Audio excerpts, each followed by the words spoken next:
in the textbook, but I'm not overly pleased with how it is laid out. So again, I am looking back to a previous semester, a different textbook that I prefer the layout. So I'm going to lecture from that, but keep in mind, it is the same information. It's just the format in the sequence is a little bit different. So, read the textbook, pick and choose which of the mini lectures you need to go to for further explanation.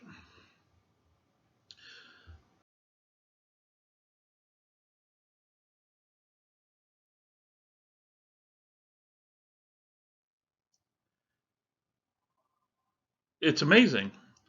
We sometimes forget that the information we know now, the stuff that you grew up hearing since you were a little kid, DNA, the double helix, Watson Crick.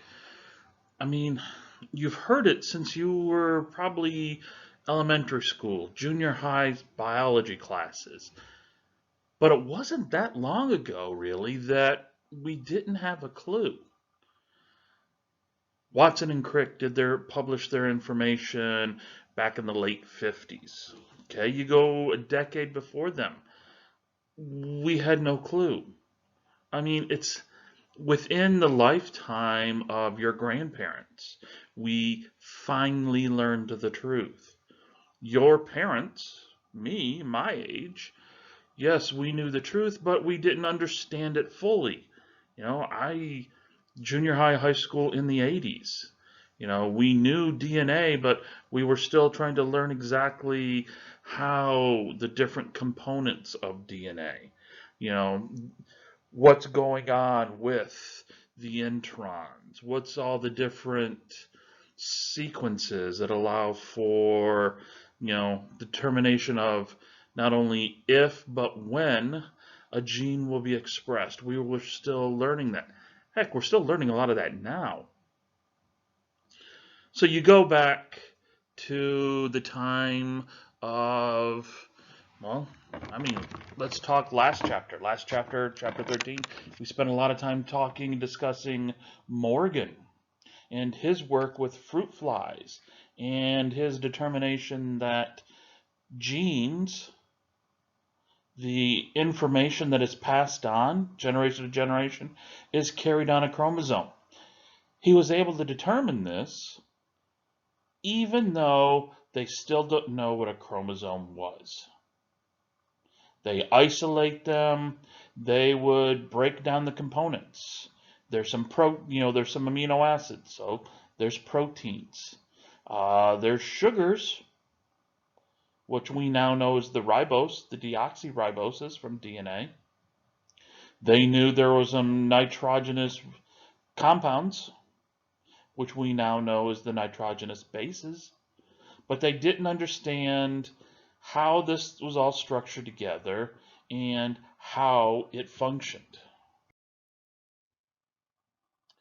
So Morgan's work, as I said, they're looking at it, and Morgan's work is the foundation. Morgan and his lab were able to show that the chromosome, still don't know what the chromosome is, still don't know how it works, but they're able to show the chromosome carries the information. Didn't know what DNA was. The double helix that we now know of. They still didn't understand its function, how it worked. So there were contemporaries in Morgan's time, the first half of the 20th century. One of those labs was the lab of Frederick Griffith. Griffith was examining the role of DNA and the sharing of information. How information could be passed from one organism to another. Griffith did his work studying bacteria. He wanted to look at something that was quite simple. Okay, very simplistic.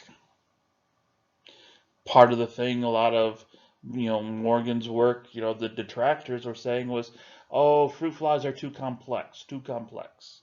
So Griffith, as a microbiologist, he was looking at bacteria.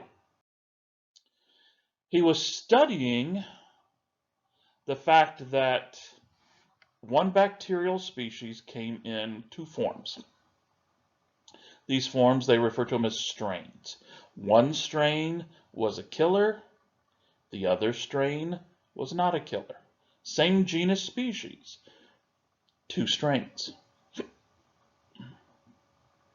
He studied how somehow the ability to be a killer could be passed from the killer strain to the non-killer strain.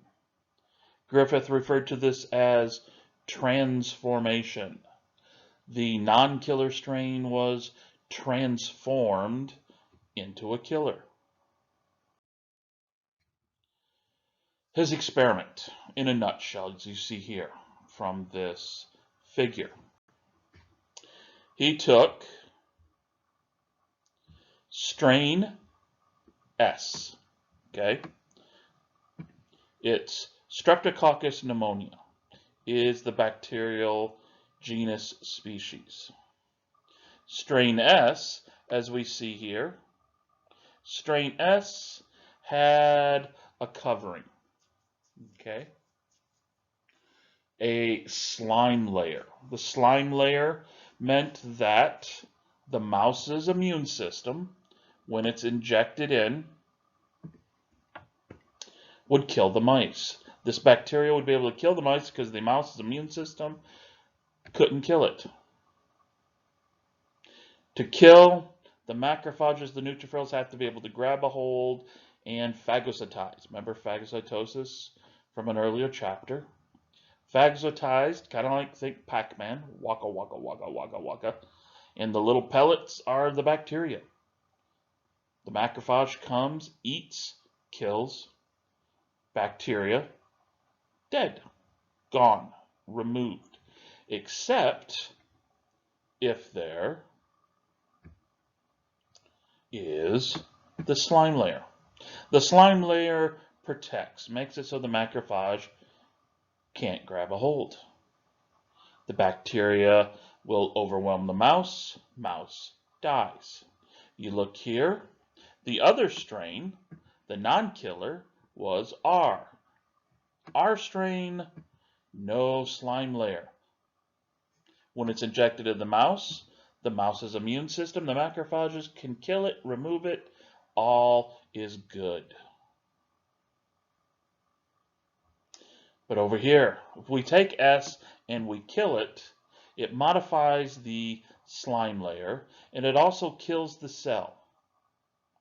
So not only do we have the slime layer that's giving it an ability, but along with the slime layer comes the ability to kill, either through toxins or whatever that are made.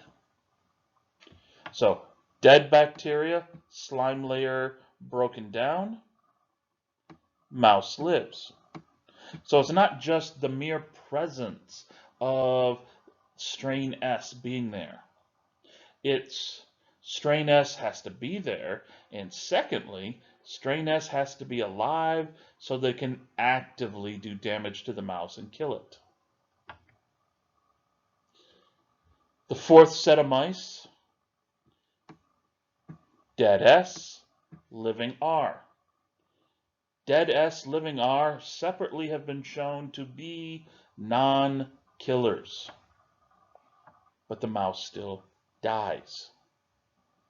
When they do the necropsy, remember necropsy is nothing more than an autopsy on an animal, they find living S. Somehow R becomes S. Something was passed from the dead S cells to the living R.